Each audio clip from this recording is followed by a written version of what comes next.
Night 12కి ఇంటిపైకైతే రమ్మన్నాడు మా sir. అసలేం జరిగిందా అని పోయి చూస్తే వాటర్ ట్యాంక్ పగిలిపోయిందంట. అసలేం జరిగిందో చూడండి. Hey hi guys, welcome back to my mini vlog. ఇవాళనైతే పొద్దుగాల మా మేడం అయితే కార్ అయితే స్టార్ట్ చేయమన్నది.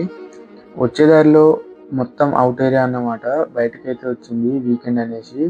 అక్కడికి వచ్చినాక నేనైతే కార్లో అయితే వెయిట్ చేస్తున్నా అని చూసి నాకైతే ఈ శాండ్విచ్ అయితే ఇచ్చిందనమాట. దీని చుట్టూ ఒక ప్లాస్టిక్ కవర్ అయితే ఉంది. ఈ సౌదీ వాళ్ళు ఎలాంటి ఫుడ్‌కైనా ఇలాగా ప్లాస్టిక్ కవర్స్ అయితే చుట్టేస్తారనమాట. ఇంకా అక్కడి నుంచెళ్ళి బయటికైతే వచ్చి కొన్ని ప్లేసెస్ అయితే తిరిగిందనమాట. ఇంకా అదంతా ఫినిష్ చేసుకొని రూమ్‌కొచ్చేసరికైతే ఈవినింగ్ 6 అయితే అయిపోయింది. ఇంకా నైట్ 12 అయితుందని ఆ టైంలో ఇంటిపైకైతే రమ్మన్నాడు. అసలేం జరిగిందా అని పోయి చూస్తే వాటర్ ట్యాంక్ అయితే పగిలిపోయిందనమాట.